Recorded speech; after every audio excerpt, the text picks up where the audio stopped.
Thank you for joining me here at the Real ResQ Podcast, powered by Vertical Helicast.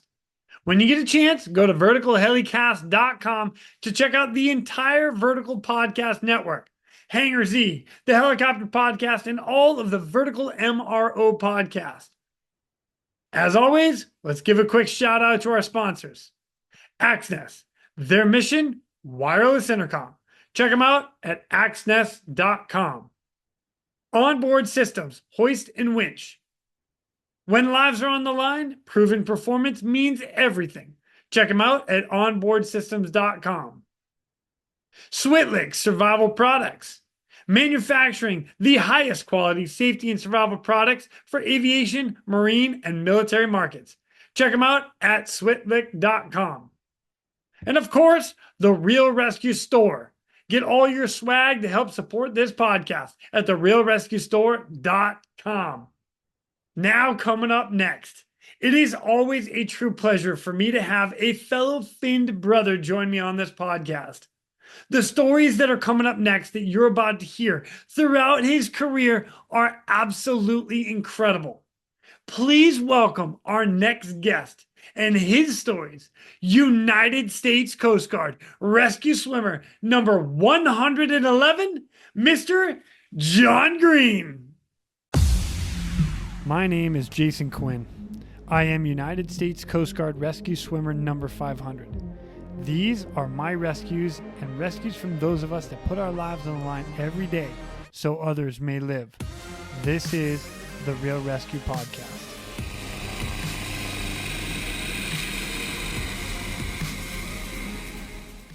Ladies and gentlemen, welcome back to the Real ResQ Podcast.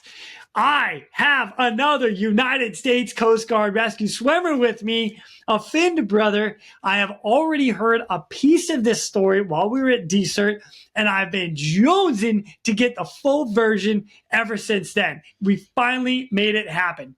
Ladies and gentlemen, United States Coast Guard rescue swimmer number 111. Mr. John Green.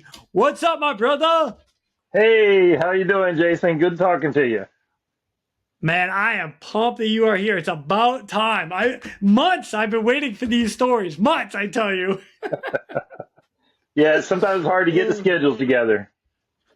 Yep, but you know what? It's going to be worth it, and I'm excited to have you here with me, man. So thank you for the time. How's things since DCERT? You doing all right? Oh, yes, doing well, doing well. Yeah, staying busy, trying to stay fit. I'm trying best I can. You know, the older you get, the harder it gets. You know, but you got to keep going.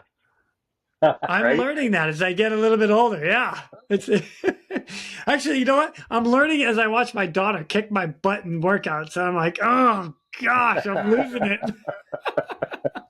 Right. Oh, it's funny. Anyway, well, John, like I said, I'm psyched to have you here with me today. This is going to be exciting. We have quite a few stories to talk about because you had a wonderful career in the Coast Guard. Specifically, we're going to go over like 6 rescues, and then we have a little like bonus story at the end. But some of these are amazing, and I'm excited to start reading about them. But before I get into that, John, let's get a little background about you. Where are you from? What's John all about? How'd you come into the Coast Guard, and what brought you to be a swimmer? Okay, well, so I'm a Florida boy. I was born and raised in Florida, right? But not the Florida that everybody thinks about, beaches and all that, right?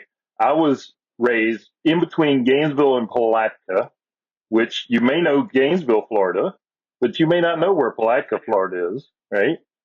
And you probably don't know where Interlaken, Florida is, which is in the middle of north central Florida, right? Cow country, out in the middle of nowhere, hunting, lake, fishing, streams, that kind of stuff. So that's where I came from. I really didn't know about the Coast Guard growing up. Never even crossed my mind, right? But when I was in college at University of Florida in Gainesville, I was already at EMT, certified EMT, and I applied for the air ambulance position with Life Flight there in Gainesville. And they're like, all right, everything looks good. Come in for an interview. When I came in for the interview, I was only 22. So they said, yeah, you can't fly until you're over, I want to say 24, 25, something like that, right? So they said, come back later. And I was all bummed, right? So I'm bummed. I go to I was working as a lab assistant. I go to my lab and I'm usually a, happy, cheery guy all the time, right?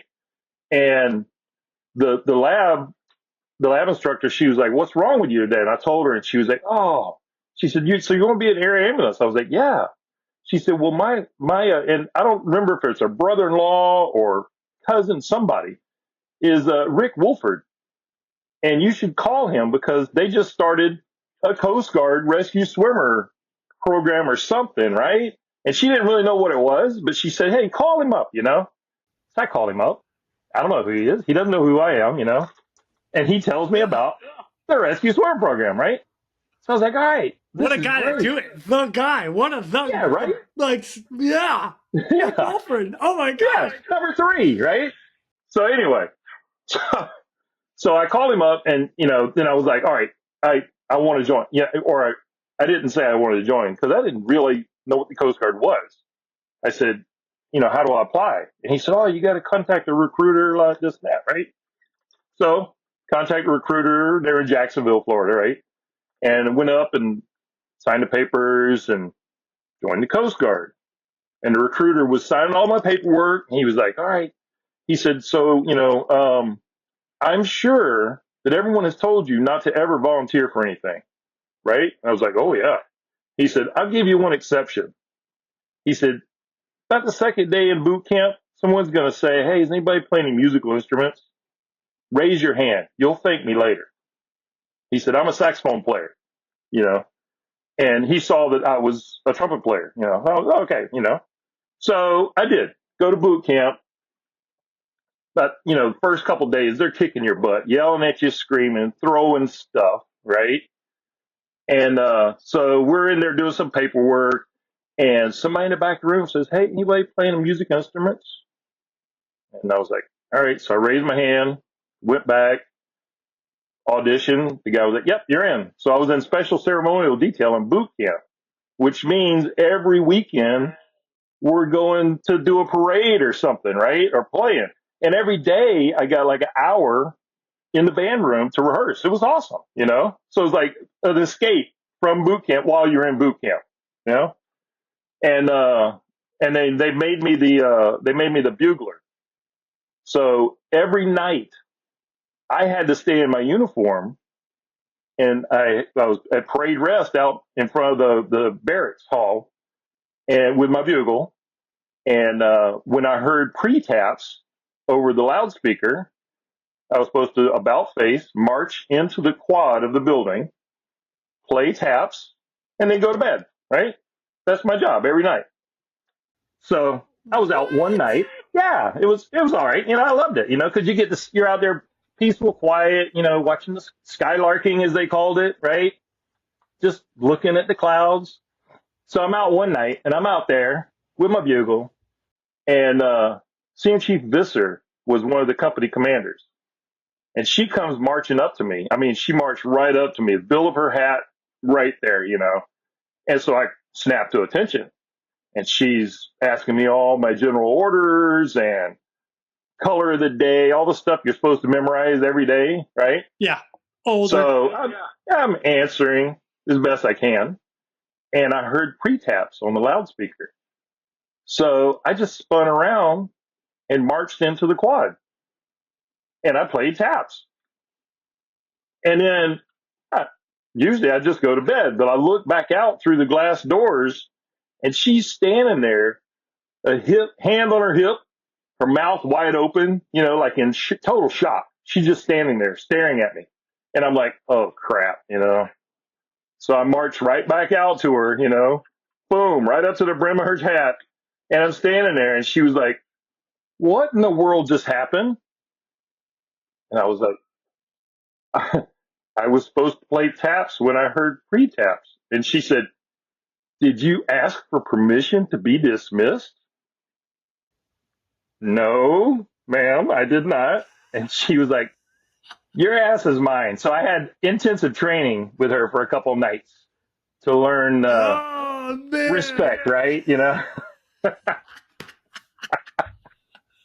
So anyway, That's hilarious.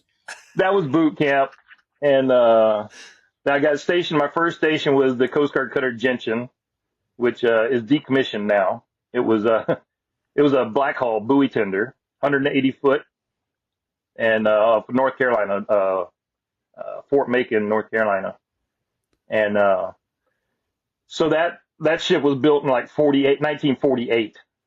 So as you can imagine, it was not the highest technology, right? You know, so Yeah, I'm wanting, older. I'm wanting to get away from the chipping and the painting, because every time if you're not working buoys, you're chipping and painting. So I figured, hey, I'll strike quartermaster, because those guys are up on the bridge all the time, right? So I took out my course, struck quartermaster. I wanted to put my name on the ASM list, but the lieutenant said, "Oh, you don't, you need to give whatever a few months before you can put your name on the list." Okay, whatever. So I'm up on the bridge in my dress shirt, and then we have to work buoys. So you have to go down, put your coveralls on, work buoys, get all dirty, nasty, go take a shower, put your dress shirt back on, go back up to the bridge. So I volunteered to get myself out of the frying pan into the fire, because you were never off. The other guys, they work buoys, then they go sit around the wreck deck, watch movies, and you're like, dude, I screwed up again. Wow, great. So anyway, here we go, right? So, but the lieutenant he put my name on the ASM list, right? And they said, oh, it'd be like 2 years. Wait, so I'm like, all right, whatever. I'll just do the best I can do, just mark time, because I want to be a rescue swimmer. That's all I want to do, And Well, you talked list, to Wolford. I mean, of course you want to be a rescue swimmer. exactly. I mean, he sold it, right? He sold it. He's like, this is going to be the greatest thing since sliced bread. Do it. I know. So you finally, can't let that guy down. Jeez. I know. So the list, actually, I only waited a year and 6 months, because the list kind of got chopped, right? And so here I am. I go to Elizabeth City, right? And there was a bunch of us. There was like 18 of us in our class. Actually, there was probably like 20 of us in our class when we started. But there was a couple guys. Yeah, I think they were pumping them through, trying to boost up the numbers at that time. This was at 87. And so, I met Butch Flight, right? He was one of the instructors. And Joe Rodriguez, which he passed away. And those two guys, they were relentless. I mean, they were beast animals, right? Just screaming at you, but they prepared us really well for going to the Navy, right? Because at that time, Coast Guard didn't have a rescue swimmer school. We had to go to Pensacola to the Navy. So they sent us to Pensacola in the Navy, and I'm one of the fortunate rescue swimmers that went to rescue swimmer school twice, because on the fourth week, on the third day, we had multi-rescue, and I jumped in, I rescued the guy under the parachute, right? And rescued him. I turn around, and here comes this guy from the raft just jumping on my head, right? And a Navy SEAL, and he's jumping on my head. So I take him down, I do a release, I come around, got him in a cross chest carry, I come back up, and he spins on me, and he's in my face again. So I take him down, do the same thing, release, cross chest carry, come up, and he spins around again on me. I'm like, what the hell am I doing wrong, So about the third time of this, I was like, all right, enough. And I bolted for the wall, which, I mean, now it's like, okay, you have to quit. You went for the wall, you have to quit, right? So they hauled me out, and they said, you got to ring the bell. You ring the bell in rescue swimmer school to drop on request, DOR, right? So I said, no, I'm not quitting. I need to know what I was doing wrong so I can fix it. And they were like, are you talking back to the instructor? I was like, I'm not talking back to the instructor, but I'm not going to quit. you need to tell me what I did wrong. And they were like, you need to go see the senior chief. So they hauled me into the senior chief's office, the Navy senior chief, and he sits me down. And this is December, right? This is like maybe second week of December. And he was like, he said, I'll give you a choice. He said, you can drop on request and go back to the Coast Guard and have a happy life, or you can come back here in January and do all 4 weeks of rescue swimmer school again. And then if you pass, you're a rescue swimmer. So what do you want to do? So I said, I'll see you in January. He was like, all right, get out of here, So I went back Did they ever in tell you January. what you did wrong? Yeah. So when you're towing a survivor, you got to keep them in close and in control. I see. Oh, I yeah. Right? Remember it well. Well, I was in near and in control. So I was not in close and in control. So I was giving him room to spin, right? Got it. That's what it was. So I was like, okay. So I go back home for Christmas break. I'm staying with my brother, my older brother, right? And he was a lifeguard too in his younger days and this and that. So he kind of understood a little bit about what I was going through, And I'm talking with him about it. I'm like, I don't know what I'm doing. And my brother said to me, he was like, you know what you're forgetting? Those instructors need to breathe also. I said, oh? Uh-huh. He said, yeah. He said, they give you some shit. He said, just take them to the bottom and show them the drain. And they'll understand. And I was like, really? He was like, yeah. He said, they got to breathe too. Like, all right, I got you, So I go back in January, just doing my swimmer thing. It was actually, there was only 2 Coast Guard guys this time. It was me and Clay Hill. And we're the only 2. The rest are all Navy now because the rest of the Coast Guard guys, they went through school and they're gone. It's like, So it's just me and Clay. So we're like, we can't let each other quit. We're like, so we really, boost each other up, right? So when it came time to do the 3rd week when we started doing the rescue training on the tower, they were like, okay, Seaman Green, you're gonna show them how it's done. So they put me up on the tower first, show the class what we're going to be doing, right? So I jump in and I rescue the guy on the parachute, turn around, and here comes this Navy SEAL swimming after me, bam, jumps on my head, So I was like, all right, I got this, So I took him down, spun him around, cross chest carry, and I didn't come up for a while. I was just like, yep, I got you. You just calm down. And I waited. And then finally I came up to the surface and he was like, good job. So from then on, he was like, okay, you get it now. You understand. So basically he was trying to teach me, you gotta take control of the situation. No one else is going to be in charge. You have to be in charge. Right. So that's what I learned from that guy. But what a great lesson. My gosh. But those guys were, they were tough. And they were, this is before the Mariki incident. So they were like, they had no guidelines. They were just like, they're on you, we played Sharks and Daisies. You heard of Sharks and Daisies, right? Oh yeah. Sharks and Daisies. You're swimming around in a circle with your eyes closed. And you're just waiting for someone to jump on you, Uh-huh. Yeah. But anyway. Oh, good. So good stuff. After rescue swimmer, you graduate rescue swimmer and you are pumped. You are, I accomplished this. I can do this. I got this. You're all fired up. I'm gonna jump out of helicopters, right? And I get stationed in Miami, and Miami Mass Chief. In charge of the enlisted guys, he pulls me in the office and he's like, all right, Master Chief Dossett, never forget him in my life.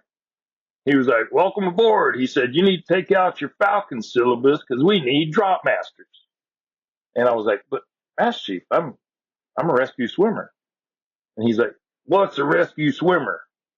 He was like, I don't know. It's like, you jump out of helicopters. He said, we don't let nobody jump out of no helicopters here. So, all right, well, here we go. Take out the Falcon syllabus. So now I'm learning to be a drop master in a Falcon, right? The Falcon, for anybody who doesn't know, is a fixed wing jet, twin engine jet, and you have a drop door in the middle that you can drop dewatering pumps or life rafts to survivors, right? Or data marker buoys. We dropped a lot of data marker buoys so that people know the drift and the sea state and all that. So I did that for several years until the Coast Guard stand team came around to put the rescue swimmer program in place at Air Station Miami. So yeah, it took a while. You had to be patient. We're going to divert real quick to thank our sponsors. Switlik. No mission is the same. Why should your suit be? Introducing a new custom dry suit experience. Choose your fabric, colors, neck and wrist seals, zippers, pockets, collars, and so much more. Intelligent measuring prompts ensure the most tailored fit. Brought to you by Switlik Survival Products. For more information, visit us at www.switlik.com. Okay, in that case, when you were in Miami, is that where you got your very first rescue? Did you get qualified and was able to stand duty as a rescue swimmer in Miami? Yes. Once the stand team came, put us online, I got qualified as a rescue swimmer in the 65. And but I was also a flight instructor on the Falcon, so they didn't let me drop that qual. So I had to fly both aircraft, right? So you had to still fly on the Falcon, take people out on check rides on the Falcon, right? And then stand duty as a rescue swimmer on the 65, but hey, it's a good life, right? It was good. Good experiences. It's all good. It's all good. I have good friends to this day that I'm still in touch with that are Falcon guys, from back in Miami. So yeah, it's awesome, So yeah, the first rescue was. Well, hold on. Don't, I know what your first. Yeah. I have your first rescue. You got a letter of commendation, which I'm going to read here in a second. But I want to touch on just the fact that you were getting qualified. So one of the things that when I was going through, I graduated swimmer school, got up to Alaska. I was into the swimmer program first, but as soon as I got qualified as stand and duty swimmer, they put me on the C-130s and they're like, go get qualified on the C-130 as well. So I was doing the same thing, standard duty as a swimmer and getting qualified on the C-130. So I do understand what you went through. I just didn't go that far. I only got basic air crew and flew a couple flights. I think we had to do it once every so many months. You were like, hey, this is your duty time to be on the C-130. I was like, oh, cool. But like you said, it was just your time to do that. You just do it, right? Yeah. Make the best of it. Yeah. Exactly. Not everything's going to be the best. So sometimes you take the other stuff and you make it awesome. Right. Oh, it's funny.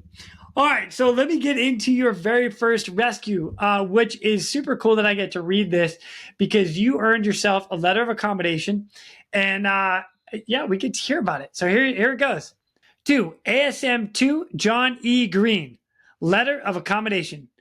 I note with pride and am pleased to commend you for your unselfish and professional performance of duty as a rescue swimmer aboard Coast Guard helicopter 6577 during the early morning of 14 November 1991. While transiting westbound at low altitude, you alertly spotted a person in the water.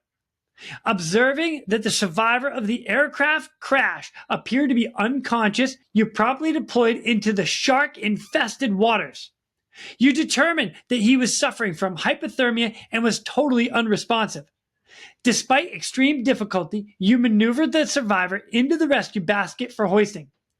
En route to the hospital, you stripped off your wetsuit and provided direct body heat to maintain circulation of the survivor, who was delivered to the Jacksonville hospital in stable but serious condition. Without question, your heroic and selfless execution of duties preserved this man's life. You are commended by your outstanding performance of duty and expedition response to a life-threatening situation. By your meritorious service, you have upheld the highest traditions of the United States Coast Guard. John, that is legit. Dude, first of all, you're launched out on a plane crash. Second of all, you found the survivor. Third of all, you are shark-infested waters. What?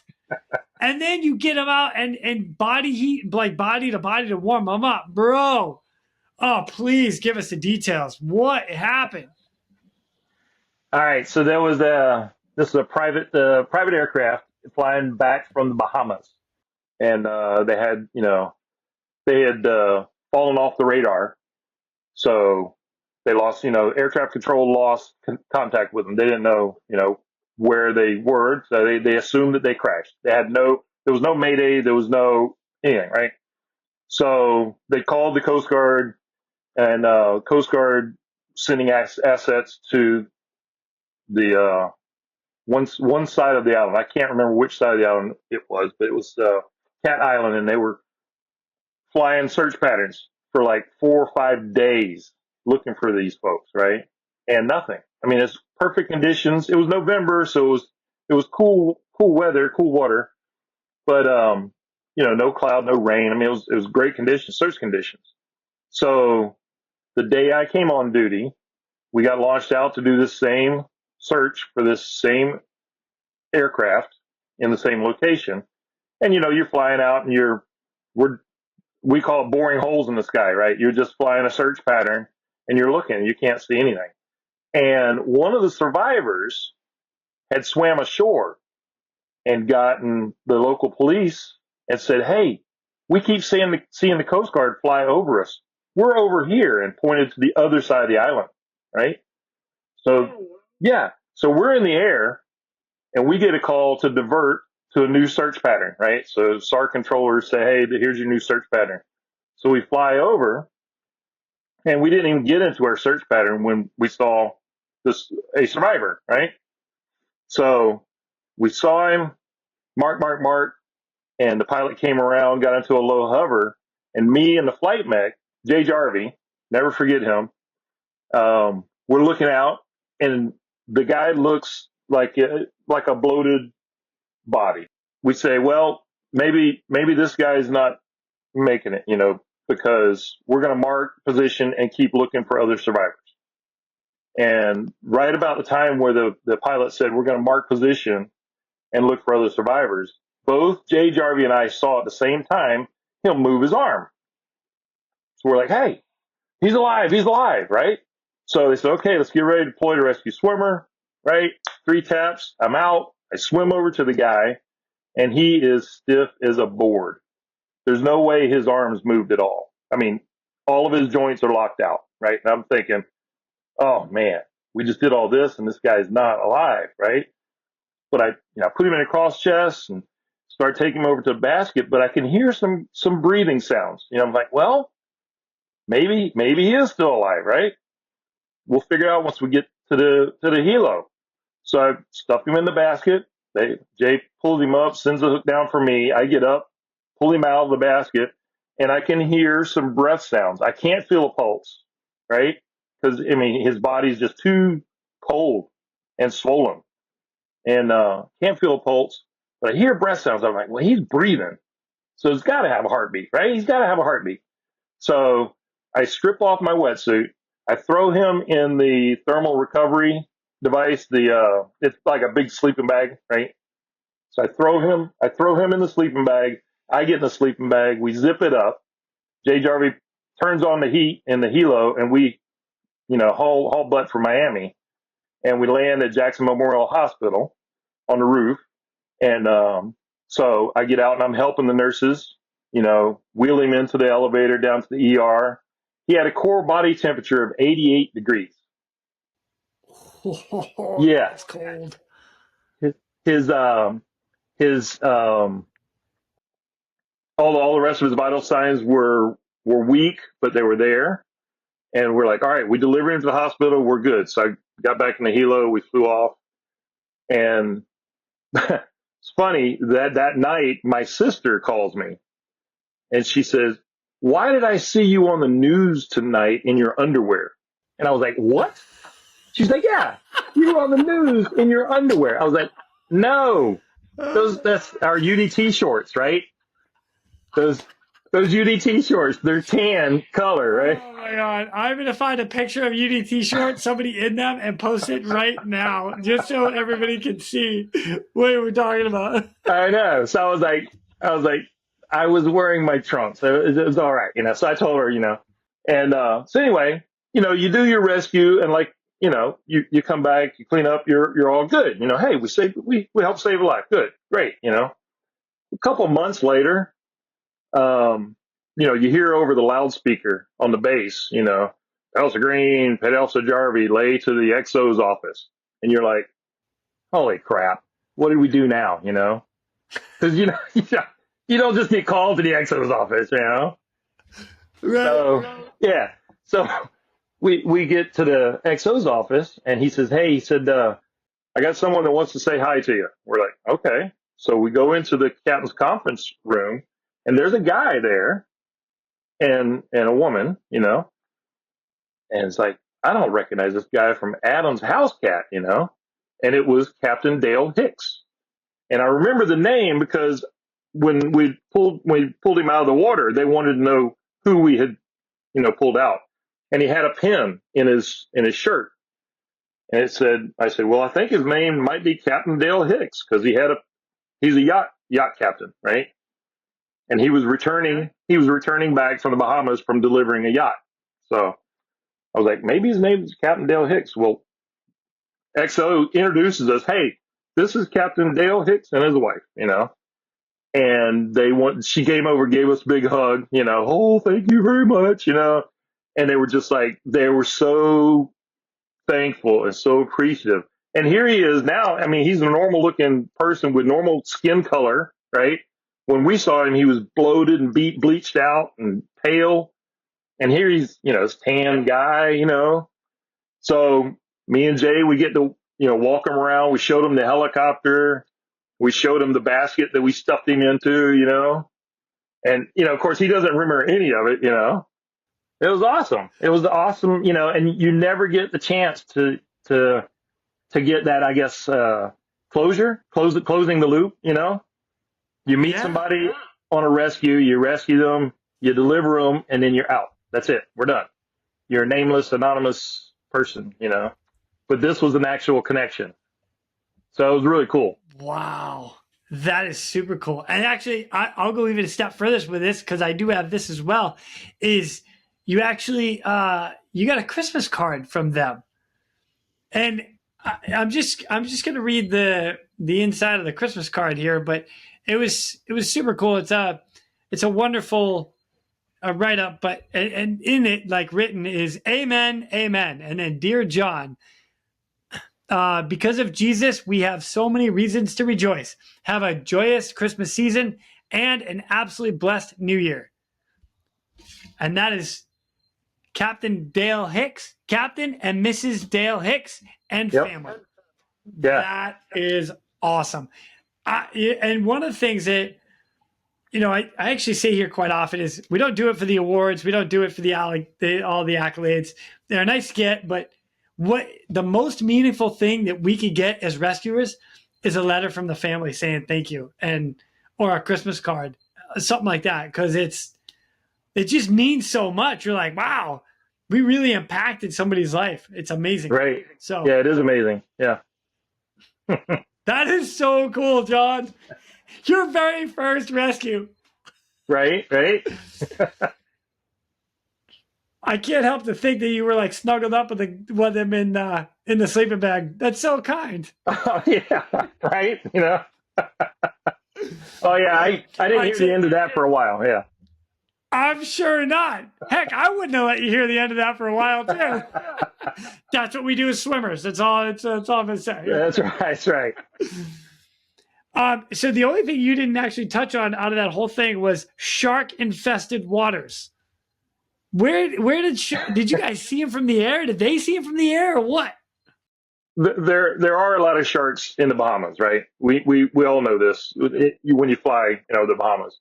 So, it came out in the article, so that I guess the aircraft had the pilot had older couple, man and a wife, and their little dog, Captain Dale Hicks, and a diver, right? So all those people were in this plane when it crashed. Okay.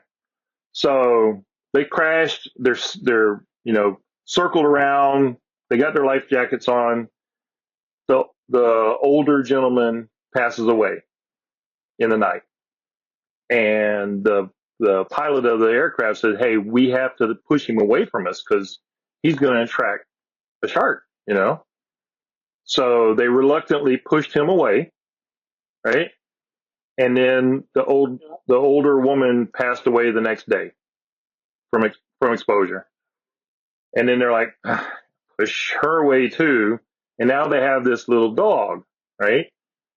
And they're like, well, what are we going to do with this dog, And so, they're like, we can't just hold on to this dog, So the three of them were like, we have to put the dog out of his misery, whatever, this and that, because of these sharks, So I mean, it's a very sad part, and what was bad was, so when the local news media came to the Coast Guard base to interview me and Jay and the pilots about the rescue, they were asking us about this story.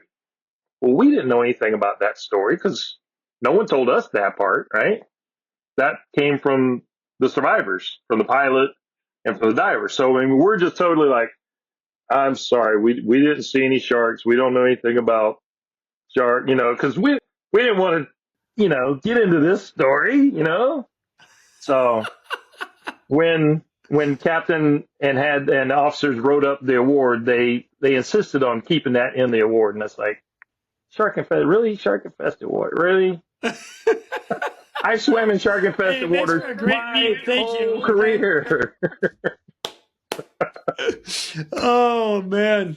Wow, what a twist. I actually didn't expect any of that on the back end. I'm glad I asked you about that. Yeah. That's funny. Not so much about the dog. I am sorry to hear about No, we don't like that. Yeah. No. But I do understand the thought process right. in the moment, in the survivor's moment. So dang, man. John, well done. First case. Gosh. First rescue. That's hilarious. I love it, man. Good job. One life saved because of John Green. There you go. Awesome. All right, man. I'm going to go on to the next one then, because you have another letter of commendation. And here's what I like about this. A letter of commendation, for those that don't know, is really it's a ribbon, right? It's not a medal. It's not, but it means something because there was a significant event in one way or another, and you get written up for it. So, or you get recognized for it is what I should say. Like it's a good recognition. So, but here's what this one says. 2 November 1993. ASM 2 John E. Green, Letter of Commendation. I note with pride and am pleased to commend you for your performance of duty while assigned to the Aviation Survival Shop at Coast Guard Air Station, Miami, Florida on 2 May to 15 September 1993. While executing your rescue swimmer duties on a recent search and rescue case, you experienced a failure of an LRU-20 crew survival raft when it failed to inflate upon deployment. Upon your return to Air Station Miami, you initiated an investigation to determine the cause of the equipment failure and discovered, while inspecting another LRU-20, that the raft's trigger mechanism had been assembled with an incompatible components. After determining the remainder of the air station's inventory of the rafts were properly rigged, you drafted an interim aviation unsatisfactory report regarding the problem and distributed through the channels to the appropriate authorities. As a result of this effort, Commandant issued a message technical order to all Coast Guard aviation units addressing the deficiency. Compliance with the technical order by other units revealed additional rafts were not properly rigged. I congratulate you on your expertise and perseverance in assuring this urgent safety issue was addressed promptly and properly. You are commended for your outstanding performance at duty. By your meritorious service, you've upheld the highest traditions of the United States Coast Guard.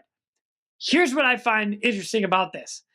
This happened to you while on a recent search and rescue case, which turned into a mass, all Coast Guard wide issue that was resolved because of you. First, let's start with the rescue. What happened? So this was an aircraft, a small aircraft, once again returning from the Bahamas, but it's a pilot and two people, right? A man and a woman who had just gotten married, right? So they ditched right off of Fort Lauderdale. So we go out, locate them, fairly quickly. They deploy me, and I swim over. Well, the pilot had a lacerated scalp. His face was covered in blood because the lacerated scalp bleeds like crazy, right? So, oh yeah, he was my first priority. The other two, they seemed to be in fairly, stable condition. So I turned around, put him in the rescue basket, and hoisted him. I swam over to the man and the woman, and before I could get to them, the man is pointing at the helicopter. Right? He's pointing behind me at the helicopter. So I was like, I turn around and I look, and the flight mech's kicking out a life raft. The crew life raft. He's kicking it out the door, right? Yeah. And so in those days we didn't have we had a PRC 90 radio, right? But it's in your piece of jaw. Yeah, was that right? It was a big brick, right? But it's not on all the time. It had three channels. It's not on all the time. It's turned off. It's in my pouch, right? Correct. So I pull out the PRC 90, turn it on, and call the helicopter, and they were like, "We just got a chip light. We got to return to land." So when a helicopter gets a warning light, they have to land. So they informed me that a Coast Guard small boat was on the way to come get us from Station Fort Lauderdale. So, okay. So I go over to the life raft and I pull it to us, and I pull the ripcord to inflate the life raft. I'm like, you're all calm, in control, nothing to worry about here, folks. You pull the ripcord to inflate the life raft, and all the air just goes, and the life raft stays packaged up. Nothing happened. It was just like, what? Oh. I pack these life rafts all the time. I know. You just pull it and it open, So what a terrible feeling being in the environment at that moment in time with survivors. They're and you pull it doesn't work. Oh, and you're like, stay calm. I got it. I'm going to pull this ripcord. This life raft's going to open. Not right. So I pull the life raft out. I spread it out, right, and then the air's starting to go in a little bit. So we're starting to get at least some flotation, And so we hang on to the life raft. Small boat comes out to pick us up. When they pick up the survivors, they pick me up. And so I told the guys on the small boat, I was like, I need to recover the life raft without damaging it. I said, so let's, give me a hand here, do what I tell you to do, and we hand pulled it into the boat without making any damage to it, because I wanted to find out what happened, right? So we got to the small boat station. The man and the woman, were treated. They were released because they had no injuries. And I waited for the truck to come from the air station so we could take the life raft to the air station, right? So I get back to the air station. Yeah. And, I'm going through everything. I'm checking. Oh, the bottle was fine. Everything was fine.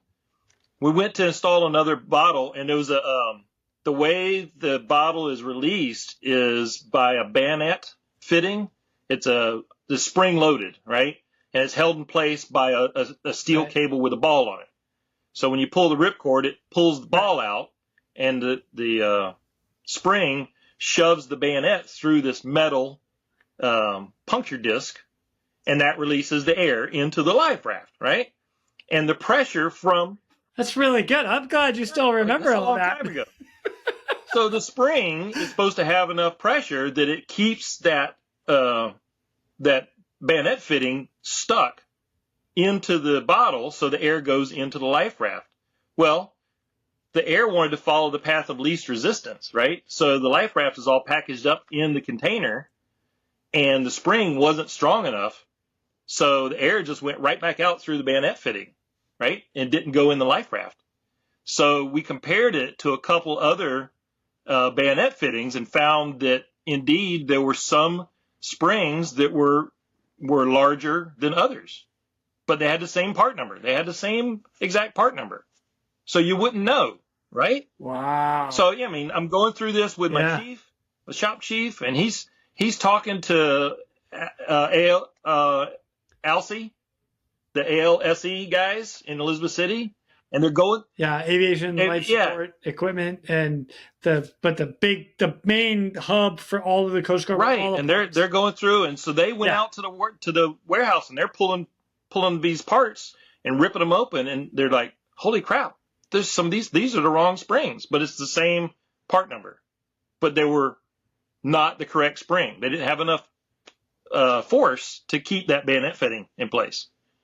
So that's where, Chief was like, all right, you got to write this up and you got to send it to ALSE so they can modify the whole Coast Guard fleet. Because if there's more of these out there, it's going to give us the same problem, right? And so that's how that happened, Wow, that is mind blowing. The biggest thing about that whole thing is you just got left on scene, and a raft got kicked to you that didn't work. Oh my gosh! You're in charge of inspecting these rafts, so you know that you inspected it. Yeah. I might have even signed off that particular raft. I don't know, and now it's not working. Great, But to have the fortitude to come back, pull and actually take the raft back with you with the boat. Be like, hey guys, I need that back. Don't we're not sinking it. Yeah, that's awesome. Man, you may have saved so many more lives just by doing that. You never know. Yeah, you never know. Wow, man. Good on you, brother. Holy cow. I'm trying to think if anything like that ever happened while I was in. I don't remember anything like that where it was a major incident. Yes, I do. There was something with the Quick Splice. Because the Quick Splice. Oh, yes. I remember that one. The cable. Yes. Yeah, it was up in Kodiak. Big deal. We did a bunch of tests. Make sure it was right. But outside of that one, I don't remember anything that was that big where we were pulling everything out because of a bad part like that. That's crazy. Good job, John. Thank you. Jeez. Yeah, heck yeah. Dang. Getting lowered in the water, and then that happens. All right, I'm going to another one because I'm enjoying this. All right, another letter of commendation. So this one is actually, you know what? Before I get to this one, there's actually another story I want to talk to you about while you're in Miami. This one, you and I talked about a little bit offline because of the impact it had on you personally, and that is you had to do a body recovery. And this is what I want to say to this before you get into the story is we don't always get a great outcome. There's not everything's hunky-dory. We talk about it on this podcast quite a bit. We've got good days and we've got bad days, but this one stood out to you, and I'd like to hear your perspective about it. If you don't mind. So we got launched out to down to Key West to do a search for an overdue boat, right? So typical overdue search, overdue boat. But this one wasn't typical because this was a Navy morale boat and is overdue. There was a Coast Guard guy in this fishing boat from the Navy, the morale boat. He checked out to go fishing. And so we go down to Key West and we're searching. And finally we find the boat overturned. And in the mangroves near the boat, we found the guy's body. And so they deployed me. I swam over, checked his vitals. He was obviously had no vital signs. So we hoisted him up to the helicopter, and they hoisted me up to the helicopter. And the pilots wanted me to identify. Maybe there were more than one people that were in the boat. I'm not sure. But the pilot wanted me to identify who it is that we had recovered, right? So I had to cut his jeans pocket to get his wallet out because his body was kind of swollen, And so I got his wallet out, and I opened up his wallet, and it looked exactly like my wallet. Coast Guard ID on one side, picture of the wife on the other side. You know what I mean? Same haircut that I have. Yeah. Everything just, you identify, because here's a Coast Guard guy. His wallet looks exactly like my wallet, So I told him, okay, this is the guy, this is his name. And then we flew to Marathon, and his chief from his unit met us at the airport and took possession of the body, And so it rattled me a little bit that night, but I didn't think much more of it, But it kept recurring to me about, here's this guy, same, looks the same as me. His wallet looks the same as me. Wife on this side, Coast Guard ID card on that side. And I would wake up in the middle of the night, and he's standing at the foot of my bed. He never said anything to me, but he's, you just wake up and he's there, and you're just like, well, it haunts you it haunted me for quite a while, And like you said, I just got chills, John. I just got chills. Like you said, it's not always a rosy picture.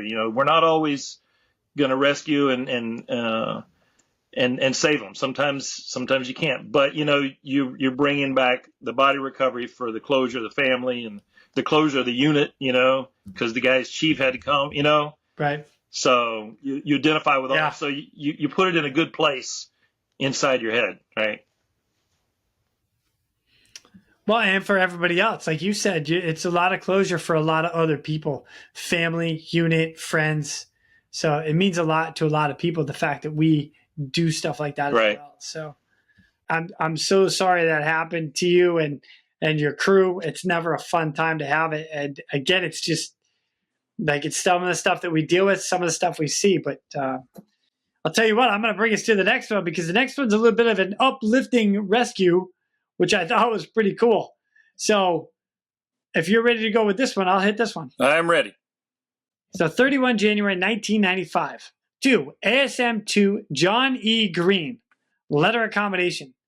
I note with pride and am pleased to commend you of your performance of duty during the rescue of 2 Cuban migrants from the marine vessel Miguel on 9 August 1994.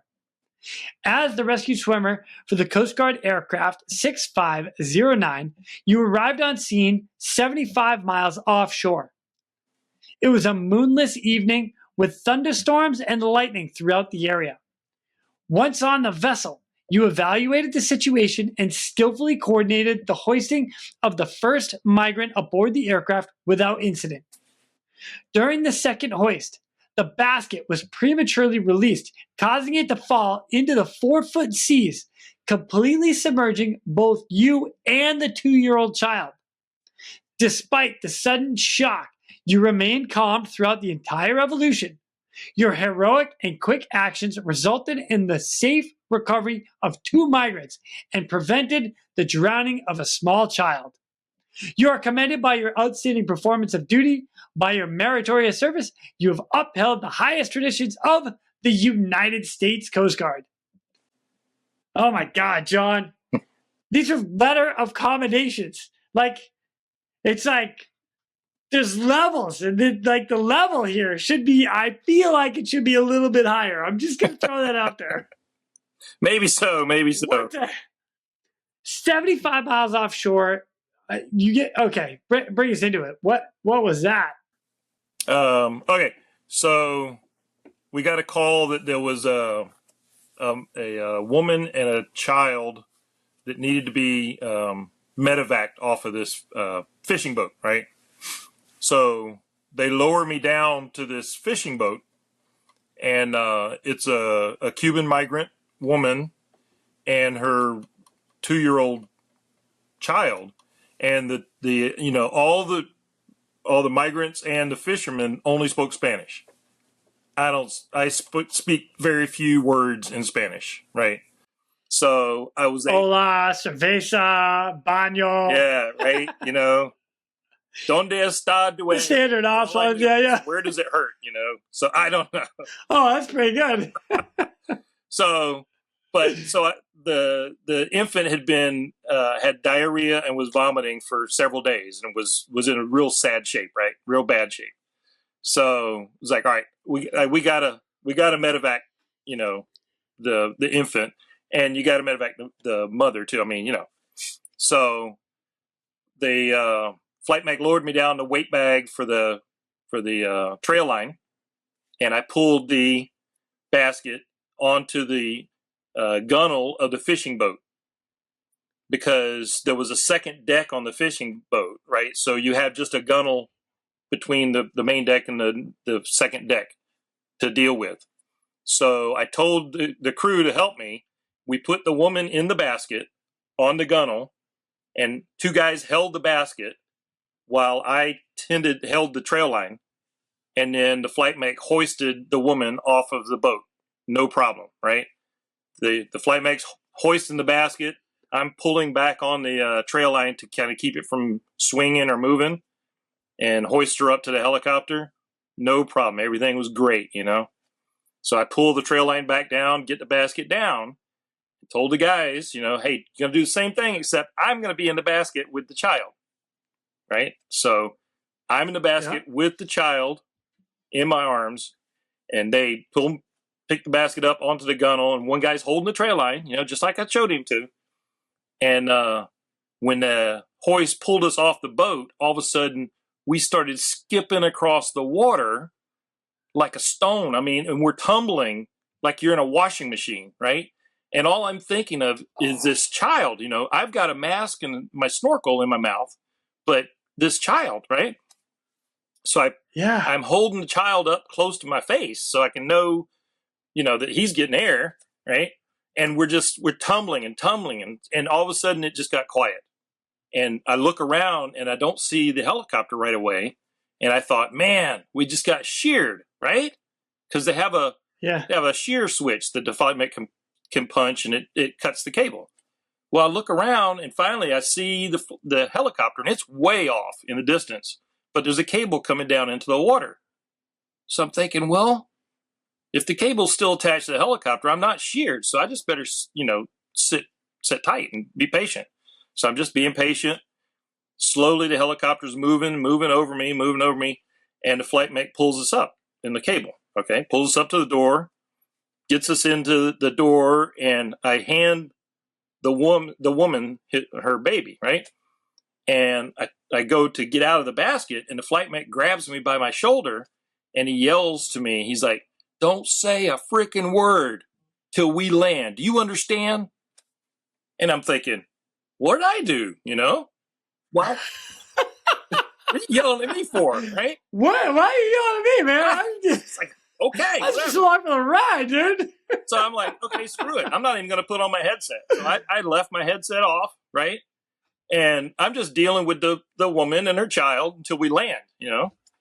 Well, we land in the Keys, and usually you'd land, hand off the survivors to the local authorities, the ambulance, and take off again and go back to the base. Well, they landed and shut down the engines.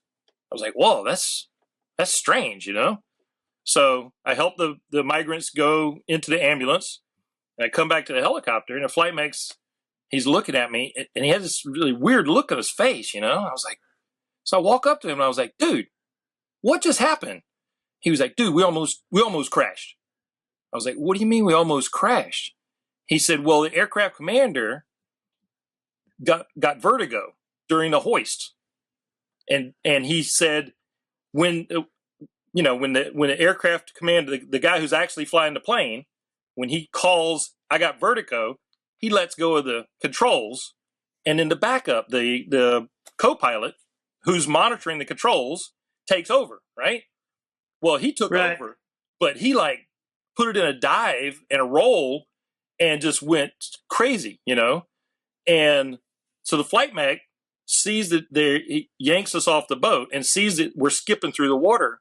So he just tube locks the hoist as fast as he can, giving us as much slack as possible, right? And so the aircraft commander just kind of like says, never mind, I've got it. He took the controls back, right? And got in a stable hover. And then just he asked the flight mate, he was like, all right, where are we? And where do we need to go? You know, and the flight mate very calmly, he's like, all right, forward and left 20 or whatever, you know, and he guides us back over me so they could hoist me up, right? So it was total. I mean, I'm not blaming the pilot or the co-pilot. It's just one of those things, you know, you get vertigo, you don't know which way is up or down, right? Your brain's done. You don't know, your situation awareness is gone. So you're supposed to just hand off controls to the next guy, right? But the next guy needs to know what you're doing so he can continue doing what you're doing and not make the situation worse. So in this case, it was worse. And so when they landed, they just shut down the engines. They're like, nope, we're not flying tonight. We're getting a hotel. That's it. We're done. You know, we'll fly in the morning. So I was like, oh. And so he didn't want me coming on the intercom saying, what the hell did you guys just do? You know, which I don't think I would have done that, but you know, he didn't want to make the situation worse, you know.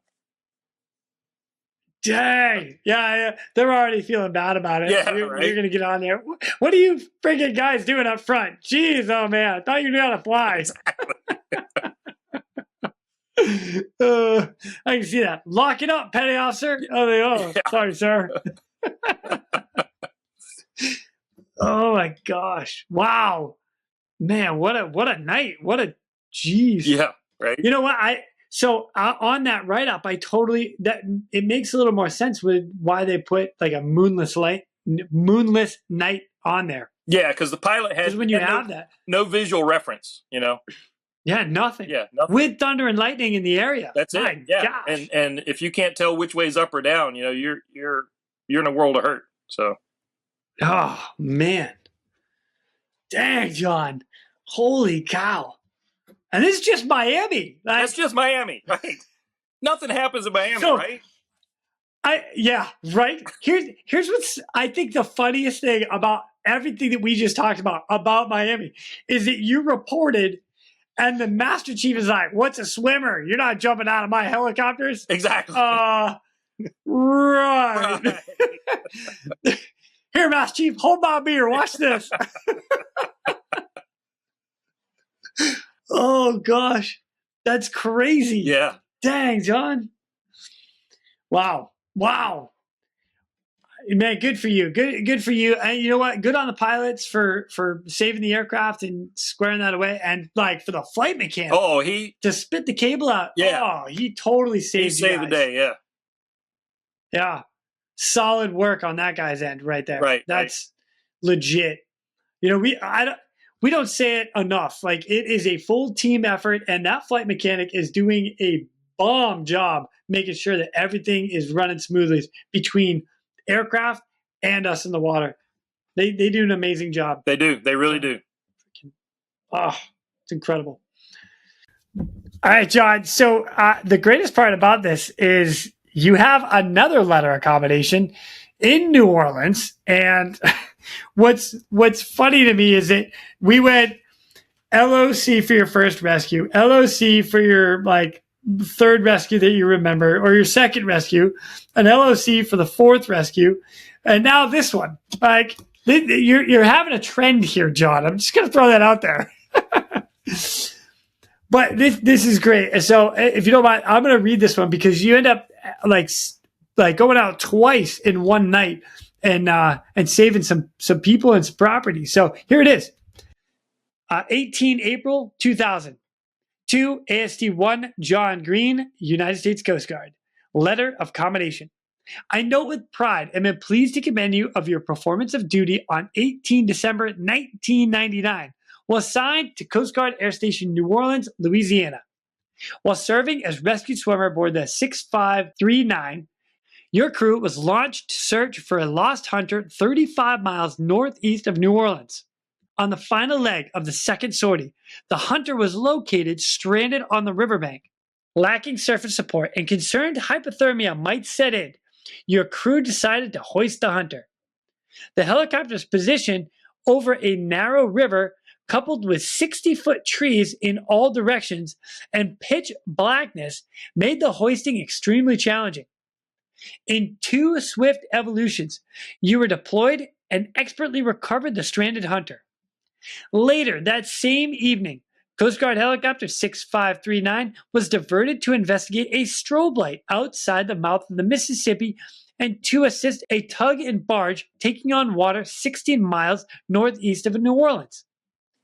The helicopter 6539 arrived at the sinking tug with more than 6 hours of night flight time, found poor on-scene conditions consisting of 200-foot ceilings and severe reduced visibility. With a strong crosswind and the challenge of hoisting to an underway tug, the flight mechanic precisely conned the aircraft to the bow of the barge. Your assistance with the critical delivery of 2 pumps improved the safety of the evolution to ensure the quickest possible delivery. Using the pumps to maintain control over the flooding waters, the tug crew was able to keep the crew safe and save the sinking tug and barge. You're commended for your outstanding performance of duty. By your meritorious service, you have upheld the highest traditions of the United States Coast Guard. Well done, sir. That is a busy night. That was a busy night. So, all right, another thing that I don't know if I talk too much about here. So a lot of times the U.S. Coast Guard, we stand 24-hour duty. So you come in, let's say at whatever, 1 o'clock, 2 o'clock, 3 o'clock, 4 o'clock in the afternoon, 5, whatever time crew swap is. You're usually on for 24 hours. So for the most part, and I can't speak for New Orleans because I wasn't stationed in New Orleans, but you'd end up sleeping at night. And if you get woken up, well, you just go fly. For you, is that what it's the same way in New Orleans? Oh, yeah, same way. Okay. But you didn't sleep a wink that night. No, not that night. So take us through it, man. What happened? All right, so it started out, we were looking for an overdue hunter, a lost hunter, right? So this hunting party had been in the swamps, and they all made it back to the parking lot with their vehicles except this one guy. So they called in, and we're searching over this swampy area looking for this guy, and we're not seeing anything for quite a while. And then finally we saw a little fire, right? So he had huddled up on the riverbank and had built a little fire to keep warm. So we saw him. We were, okay, fine, here he is. But how are we going to get to him, And it was too far to try to direct somebody to come, with a boat or something. So I told the pilot, I said, well, if you put me down in the river, I'll swim over to him and I'll stay connected to the cable. That way we have, the cable, and I'll have a trail line in my SAR-1, right? So I tucked the trail line underneath my SAR-1, and so they hoist me down to the water, and I, trudged through the mud and the muck to get to the riverbank, right? And so I got to him, and he's like, no, I'm fine. But thanks, because it's getting cold out here. I was like, all right, well, I'm going to lower down this basket. I'm going to put you in the basket, and we'll hoist you up to the helicopter. He said, okay, good, So I hooked up the trail line, and the flight mech started pulling the cable to get the basket back to to get the hook back to the helicopter, right? And he hooked up the basket, and then I pulled the trail line. So I've got control the whole time. I see, right? It goes in control. So, yeah. So we learned that one, didn't we? We did. So I'm pulling back on the trail line. So I pull back and I get the basket, right? And so he stands up and uncovers from his poncho, and he's got this shotgun, this Mossberg shotgun that he's been keeping, nice and clean and dry all night, And I look at it, I was like, wait a minute, I can't send a gun up to the helicopter, So I said, give me the gun. He said, no. I said, no, I'll give it to you. I said, but you need to get in the basket, So he handed me the gun. So he climbs in the basket. I rack it's a pump shotgun. So I rack the breech open. I stick my muddy gloved finger into the barrel to make sure there's no bullets inside. And I close it and I hand it to him. And he's just looking at me like, why did you do that? I've been trying to keep this gun clean and dry the whole time, and you just shoved a muddy neoprene glove into it. Are you kidding me? You know? And I was like, dude, I gotta be safe. Safety is no accident, sir. I've gotta be safe, man. So they hoist him up, right? And then the trail line's still connected to the hook. So I pulled the hook back down, and then the flight mech was able to hoist me up to the helicopter, and we delivered him to the parking lot. So he's all safe, you know? So we're heading back to the air station, and we're thinking, okay, that's it. Good night. We can head back, clean the plane. Nope. We get launched out on this one, right? So, but we had to stop at the air station to get more pumps, because in the 65 you don't fly around with pumps, you know, right? Because you're weight limited, right?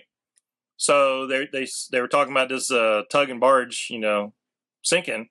So we're like, all right, let's get 2 pumps, you know. So we shove 2 pumps in the back, and we get out there and we find the tug and barge, and they're taking on water pretty good, right?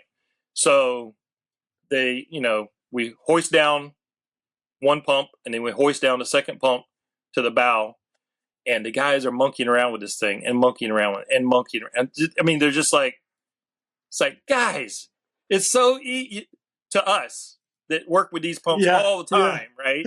It's so easy. All you gotta do is this and this, you know? So it's like, put me down there. This here, plug that in there, put these on here, tighten that up there. That's it. You Send know? it. So pull the cord. Boom. Yeah.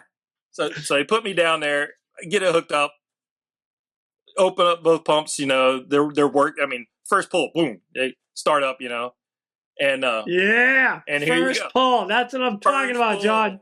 That's what I always told the guys. We do good maintenance on those suckers. When you're going out to QA, the guy running up the pumps, you know, you go out. If it doesn't start the first pull, you say, start over again, do it again. It's got to start on the first pull, man.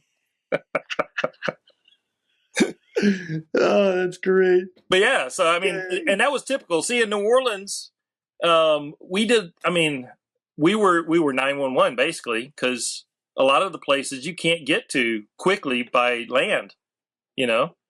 And so I mean, you get called for a woman who fell and broke a hip out at a fish camp in the middle of the swamp, you know. So you're going out there and, you know, doing a medevac hoist off of a rickety dock in a fish camp, you know, or whatever. Yeah. Or the police need help finding a fugitive, and, you know, you're flying, searching, you know. I mean, we did all kind of stuff in New Orleans, you know.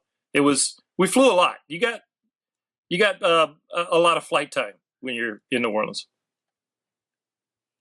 Dang, man. It was all you good. Guys, all good. All good indeed. Well, hey, thank you for sharing that one. And yeah, like I said, you got a little pattern about LOC is a letter of commendations.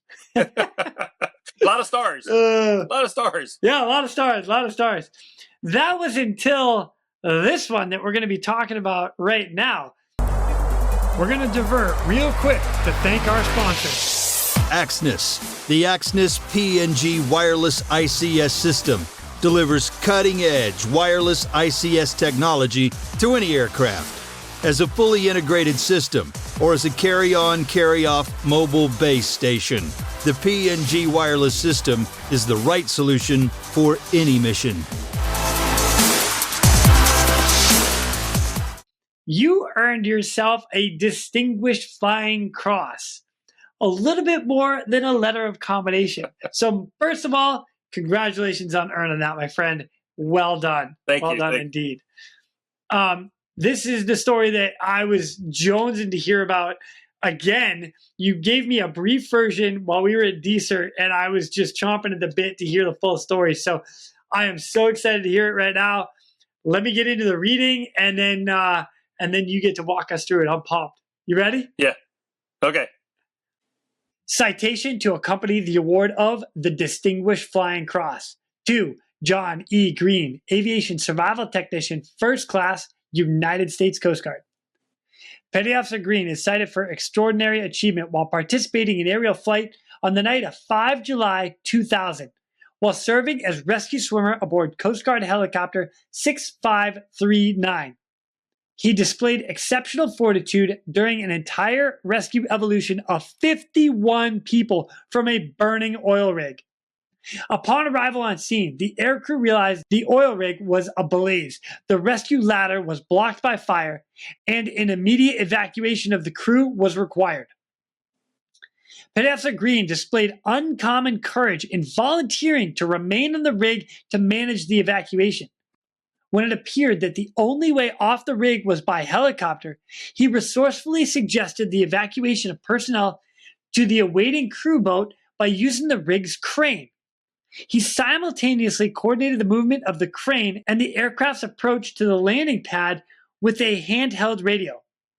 Making 3 trips, the Coast Guard helicopter airlifted 12 persons to another platform 9 miles away before having to refuel, while 36 people were safely lowered to the surface vessel via the gondola attached to the rig crane. Meanwhile, the 6586, a second Coast Guard helicopter, arrived but was weight limited. With the oil rig still ablaze, he volunteered to remain on the rig so the 3 remaining survivors could be airlifted to safety. Shortly thereafter, the rig exploded into a ball of fire that extended from the waterline to 100 feet over the top of the platform, surrounding Pedafsa Green. He radioed to his helicopter, the 6539, and requested an immediate pickup or he would be forced to blindly jump over 100 feet to the water. The Coast Guard helicopter, his helicopter, 6539, approached the dark, billowing smoke from the platform, entered instrument meteorological conditions, gained a visual reference 75 feet above the wing, and touched down briefly to allow Pedafsa Green to leap into the cabin. His expeditious decision-making was crucial at a time when on-scene fire extinguishing stores were rapidly depleting and the aircraft fuel was critical. His quick thinking and valor were paramount in the rescue of all 51 survivors. Pedafsa Green's courage, judgment, and devotion to duty are most heartily commended in keeping with the highest traditions of the United States Coast Guard. John, holy wow!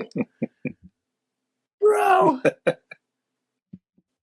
It was quite a night. Well, let's go, dude. Let's get into it. John, I've been waiting like since D-Cert to hear this entire story. Joe. Let's go. Okay. All right. So July 5th, right? July 5th. Oh yeah. Right after July 4th fireworks. So, whatever. So I did not have the duty. I was at home. I was at the apartment complex teaching my daughter how to swim, right? And I get the phone call. Hey, we need to have a second swimmer because they were launching out the, I think it was the 6.8 or the 8.6 with Ian Powell, and they knew he was going to be bagged, right? So they said, we need another swimmer to come in and stand at duty. I was like, all right, no problem, right? So I call because I'm first class. I'm in charge of writing the swimmer schedule. And so I'm calling first couple guys. I call, no, I'm sorry, man. I can't come in. Sorry, I can't come in. So I was like, all right, that's it. I got to go. So I'll finish out the duty. So I drive to the base. Well, on the way to the base, they call me and say, hey, did you get another swimmer for me? I was like, yeah, I'm on the way in right now. They're like, well, we're getting launched out. So hurry up. I was like, all right. So, you go into the parking lot and the helicopter's already turned up, on the ramp. I'm like, holy crap. So you run in, grab your bag, change into your shorts, and you just go and jump into the helicopter. And the flight mechanic was a guy I'd never met before, Mikey Bouchard, right? He's a flight mech, and he had just gotten transferred in from another station, fully qualified flight mech, right? But I didn't know who he was. So it's like, hey, so we go flying, and we fly out. The Ian had rescued some guys that had been on a pipeline fire and had been burned. So they was flying them all the way from New Orleans over to Mobile to the burn unit, right? And wow. So they wanted us to totally separate incident, right? So they wanted us to circle around the fire to make sure that the guys that were putting the fire out didn't get hurt, right? So we did. We circled around, and the guys were working the valve, and they shut it all off, and fire was out, and we're done. So we reported back to the SAR controller, that we're going to return to base, RTB. And at the same time, we heard on one of the other radios a Mayday call. And it was from the Ocean Crusader, the jackup oil rig. And they were calling, Mayday, Mayday, Ocean Crusader. We have 51 persons on board. We're on fire. It's out of control. Mayday, And they said their location was West Delta 58. And none of us knew what West Delta 58 meant except for our aircraft commander. Our aircraft commander said, oh, that's the grid they use in the oil field to tell them where the locations are, right? And he happened to have that chart with him because he was a fisherman. He would go out and fishing on the rigs, right, with his boat. So he was like, let me pull it out. So he pulls out the chart, this Commander Moore, Brian Moore. And he's like, yeah, it's these are the coordinates. And he told the pilot, the aircraft commander, he told him, he said, yeah, go this coordinates, and we'll go that way until they figure out where we need to go. So Troy Bashirs, he starts flying that way, right? And sure enough, you could see which oil rig it was because it was on fire, right? It definitely looked different than an oil rig with a flare because most oil rigs have a pipe that goes up and burns off the residual gas, right? A flare. Right. Yep. Well, no, this one it was a ball of fire on the well deck, right? So they had an uncontrollable fire. They couldn't put it. They had no way of extinguishing it. They couldn't put it out. They couldn't disconnect from the wellhead and float away because they couldn't lower themselves down because of the fire, right? So they were stuck. So we circled around, and the helicopter pad, it looked clear, and all the guys were mustered near the helicopter pad with their life preservers on, right? So we landed on the helicopter pad, and the guys started rushing towards the helicopter. So I had disconnected real quick and ran out to stop them because the rotors can dip down. You never know. The rotors, for the gust of wind, the rotors can dip down like 3 feet, off the deck. So I go running out, stop. And I herded them back into a stairwell, right? And all I saw was life jackets with big eyes on top of them, right? So it looked like two rectangles of orange with giant eyes on top of them. Just 51 guys. It was like, holy crap, And they're all looking at me like, what are we gonna do, So I'm talking to the pilot and on the radio, and he says, well, we could take 3 guys. Like, okay, so I got first 3 guys, and I told the rig foreman, I said, write down who I'm taking.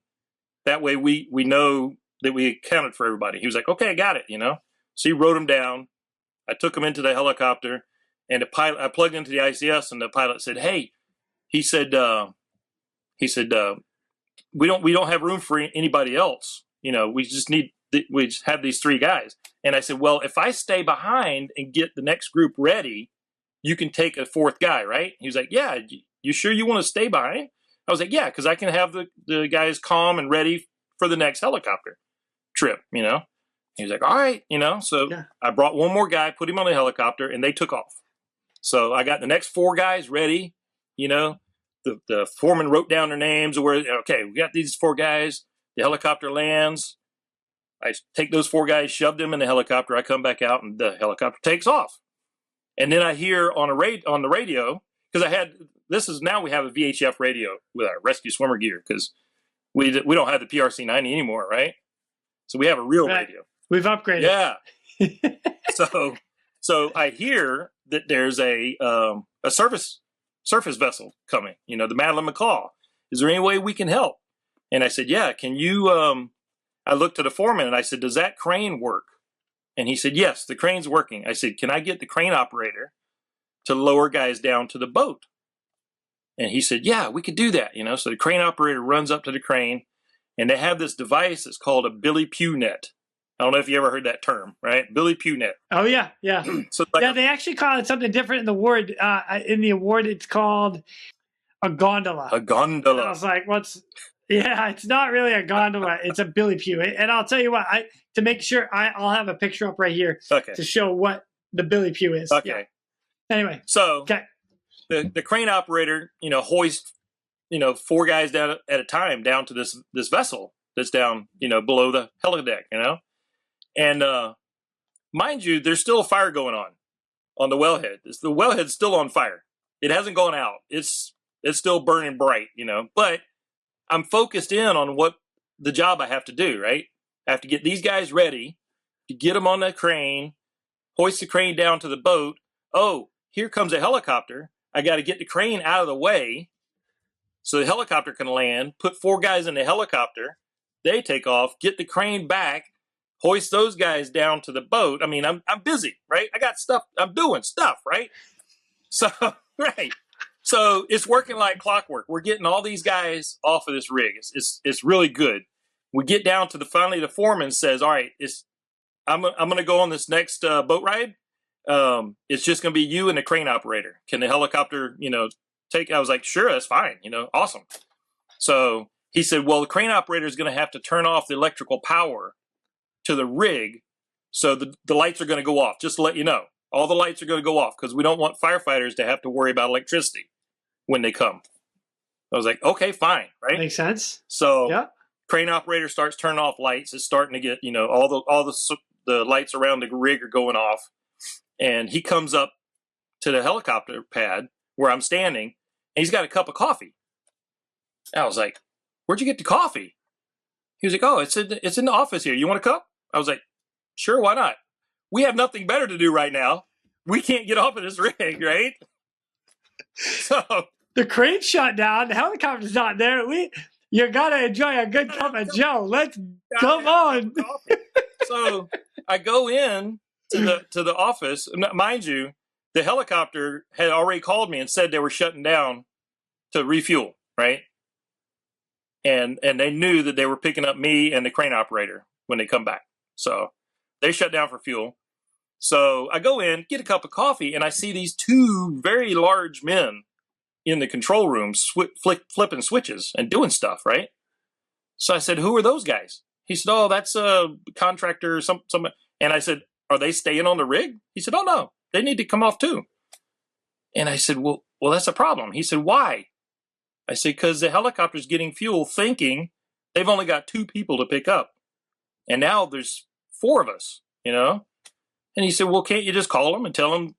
And I said, no, because they don't have the radios on. They're getting fuel, So it's like, oh, man, okay, whatever. We'll deal with it, So all, the 4 of us, we go up to the helicopter pad and we're waiting, and it's dark, and we see a helicopter coming. You can see the lights approaching, but it's not my helicopter. This is a different helicopter.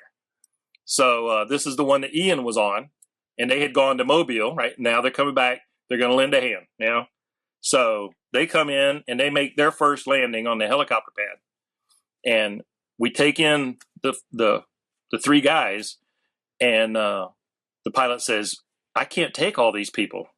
So Ian says, my swimmer, my duty swimmer, who's already had a case, right? He says, well, hey, I'll stay here with John and we'll catch, his plane back. It's like, okay, no big deal, right? So we both go back to the stairwell and we're standing there, and the helicopter's just sitting there on the helicopter pad, just sitting there. And I mean, this rig's on fire, right? And I'm thinking, you don't need to be sitting on the helicopter pad. You need to land, get loaded, and get the heck out of here, right? And but they're just sitting there, and they're flashing us with the flashlight. So we both go running back in, So we're like, what? And they said, we could take 1 more guy. We did the calculations. We could take 1 more guy. Like, okay. So Ian said, John, you've been here all night. Why don't you go? And I said, no, it's your plane. You go. My plane's coming. And I could see it. I could see the lights approaching now, right? I said, no, my plane's coming. You go with your plane. My plane's coming. It's all good. He's like, are you sure? I'm like, yeah, fine, So Ian has to sit in the doorway on a gunner's belt because there's no room for him in the plane, right? So, I mean, he's literally sitting backwards, facing backwards on a gunner's belt in a doorway. And his helicopter takes off. And as soon as his helicopter takes off, he's looking at me, I'm looking at him, and the rig explodes into a ball of fire, right?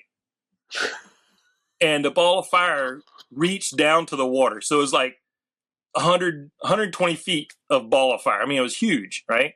Knocks me down, the force of it, the blast knocks me down. And I was thinking that this is it. I was like, this is it. But, I'm feeling around like, okay, I'm still here, right? I'm here. And I hear on the radio, everybody talking at the same time, The helicopter is talking, hey, what happened? It exploded. Where was the swimmer? Did he jump? The guys on the boat, the Madeline McCall, they were like, we didn't see anybody jump. Where's the swimmer? What do you need to do? Everybody's talking, right? And so I couldn't break in to the radio conversation, So finally, I was able to get the mic keyed, and I was like, I'm still on the helicopter pad. If anybody can pick me up, this will be a good time. Oh my God! So the Mr. Moore, he was calling back on the radio. My aircraft commander, he was calling back, and he was like, John, there's no way we can come into that helicopter pad. You need to find another way off of the rig. And I was like, there is no other way off the rig. I've already asked if there's ladders. There's no ladders. I've asked if there's fire hoses. No fire. I was like, there's no way for me to get 125 feet off of this rig, So I was pretty distraught. I was like, shit, But I kept seeing the lights coming closer to the helicopter pad. Well, Troy Bashirs was pilot in command, right? And even though the aircraft commander was saying, no, we can't make it, Troy was determined. He was like, I'm going to make it, And he just kept coming. He kept coming, right? And those lights kept getting brighter and brighter. And I was like, all right, if he gets anywhere near this helicopter pad, I'm jumping. That's it. I'm just going to jump into the door, right? So Mikey Bouchard is hanging out the door as far as he can look, hang out to make sure they're not running into anything, right, as they're making their approach. And he's talking to the pilot.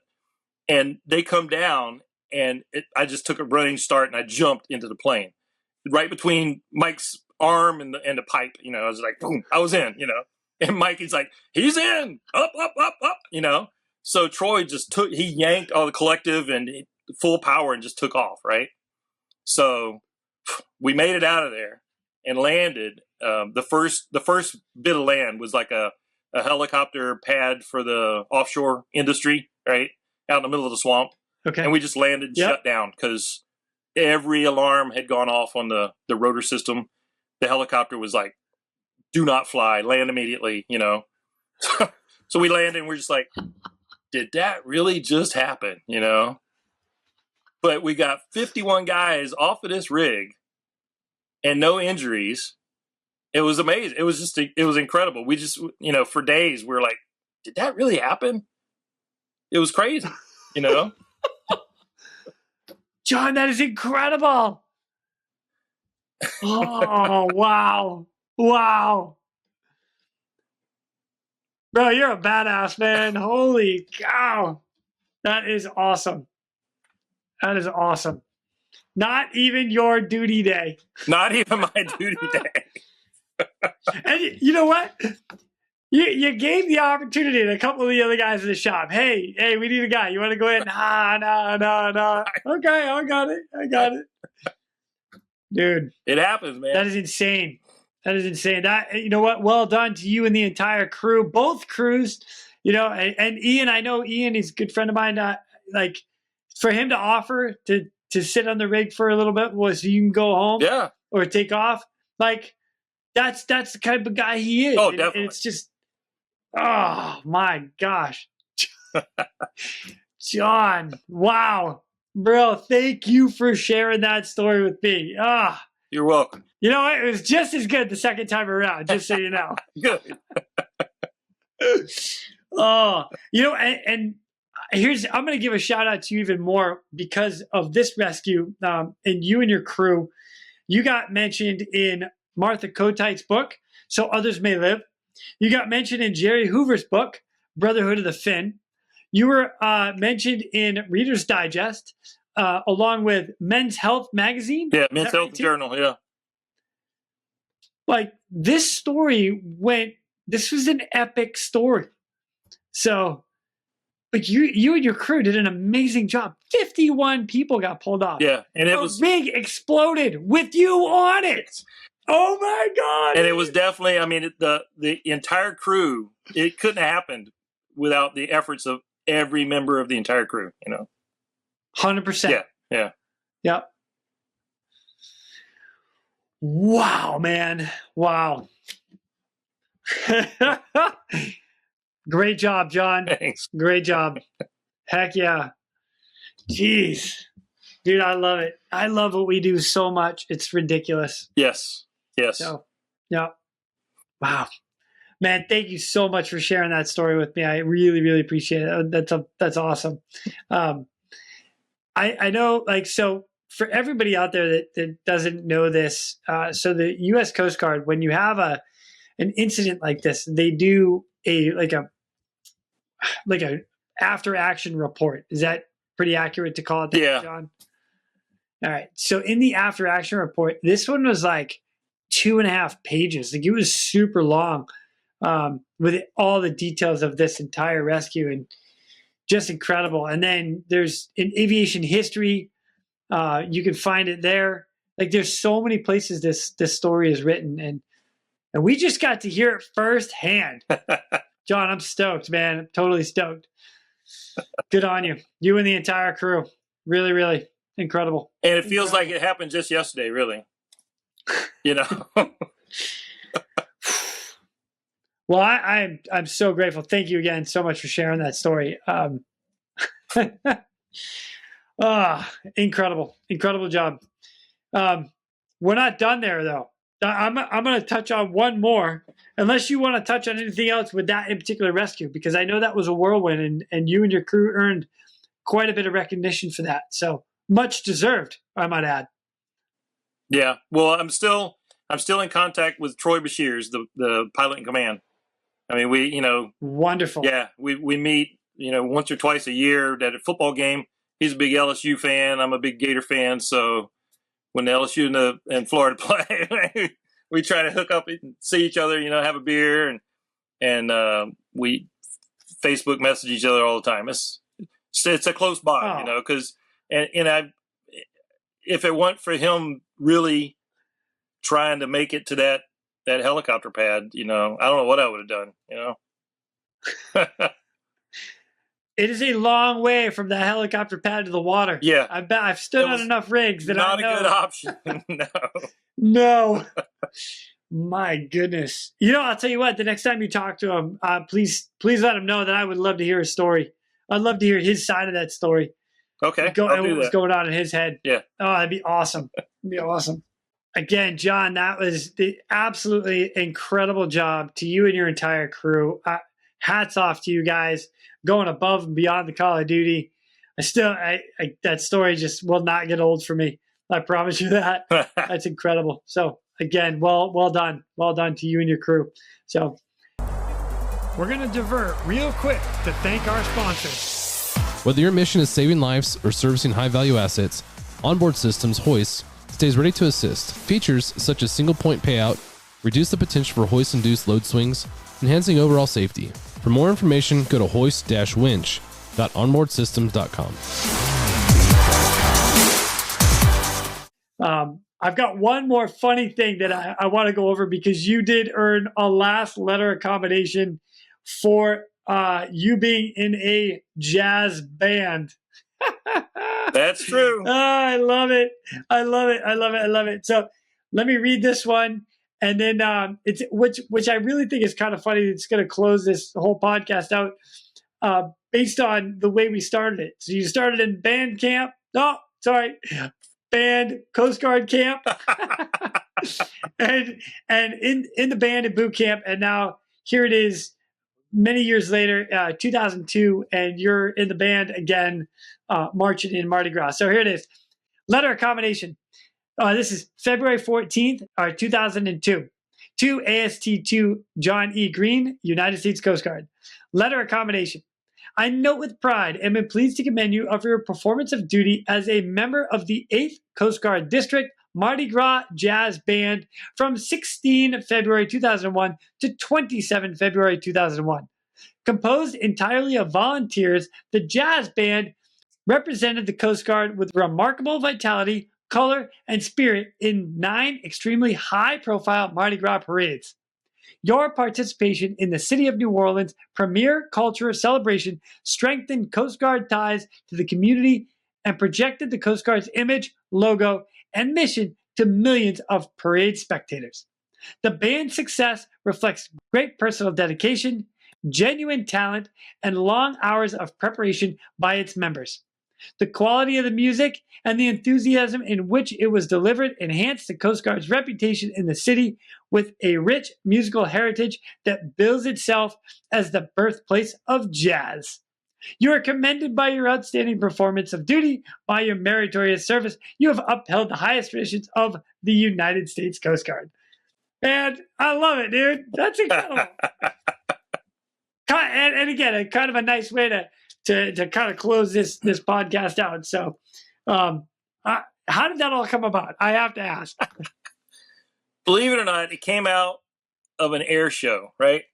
So the Blue Angels were flying in an air show in Memphis, Tennessee, right?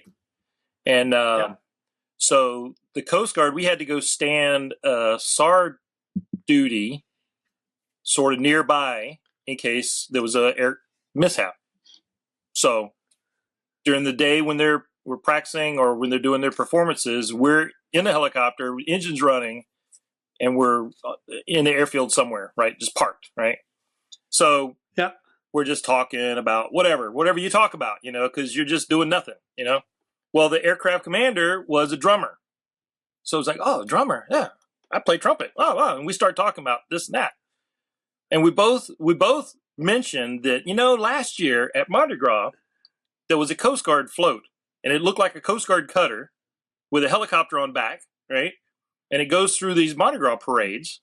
And there was a DJ on board playing music, and Coast Guard members are throwing out beads to the crowds, And we both said, it'd be cool if we put a jazz band on the front of that float. He was like, yeah, that would be cool. You think we could do it? I was like, yeah, we could do it. So we started talking it up amongst the guys that we knew, right? And I found a trombone player. I found a saxophone player, electric guitar player. I found a female vocalist, right? And he played drums, I played trumpet. I was like, we got ourselves a jazz band. Well, we need a bass. We need a tuba. Where's a tuba? We don't have a tuba, I didn't know anybody who played tuba. But one of the flight mechs at the air station had just learned to play the bass guitar, right? So Jim Pena, I don't know if you ever heard that name, Jim Pena. He just learned to play the bass guitar. I do know that name. I don't know why. We may have crossed paths. Okay, yeah. Anyway, he was a flight mech, and he just learned to play bass guitar. So I wrote out tuba licks in notation so that he could play it, right? So he was like, I said, this is all you got to play, man. This is it, See, we had some rehearsal, we had some practices, and we got it together. We had our tunes, we had our set list. We're going to play, 12 or 13 different songs, and so we're ready to roll. We got cut permissive orders to do the parades because there's 9 different parades and it covers like a week and a half, during Mardi Gras season. So they gave us all orders so we didn't have to show up to work that day. We got to load our equipment onto the float, and then we roll in the parade, we perform, and then afterwards we take our equipment off, store it, We're performing, for the Coast Guard. This is great, So we roll in the first couple parades.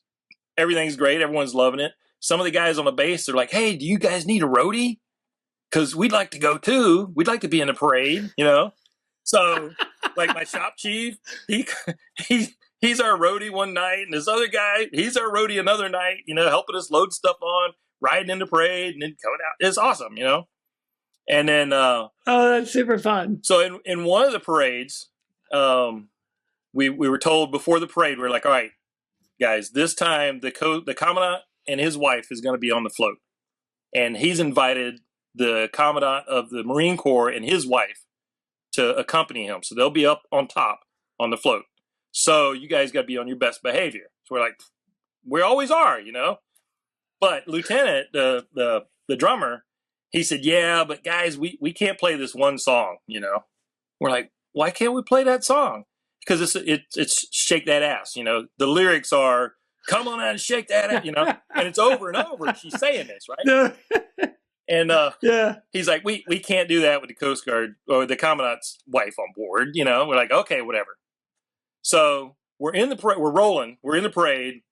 Hours gone by, whatever. We played through some tunes, this and that, and the parade kind of stops. You know, it starts and stops. Sometimes, like you know, a tractor will just sit there for a while. You know, so you play through a couple tunes. You know, no big deal.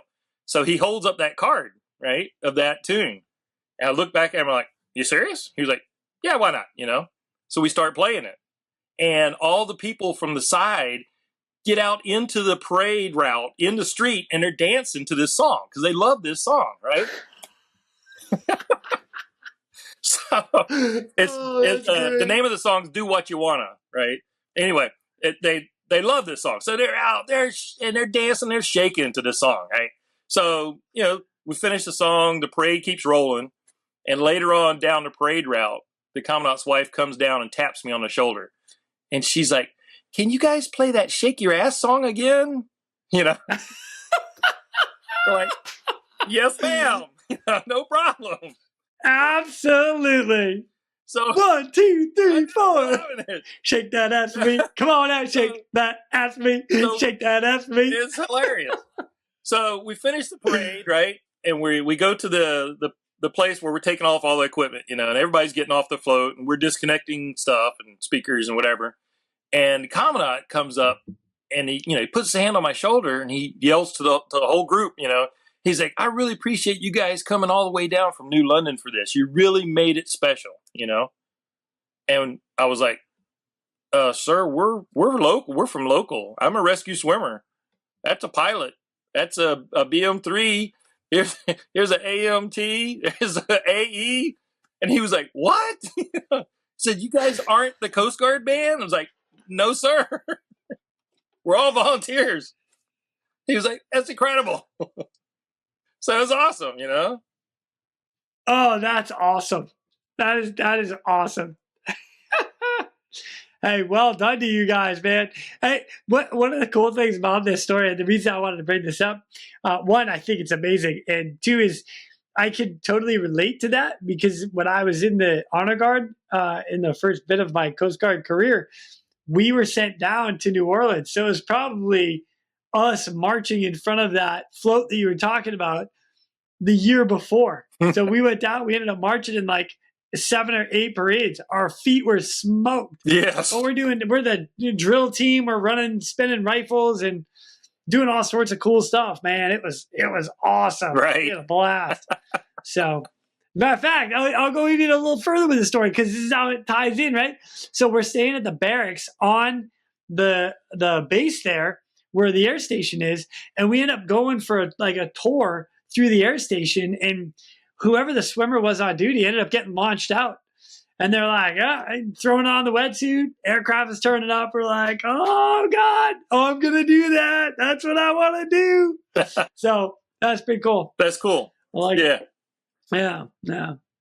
John, I'd like to ask my guests all one thing before I let them go. With such an incredible career of yours, like that you had with all your rescues, flying, everything that you had involved, if there was a piece of advice that you would pass on to everybody, what might it be?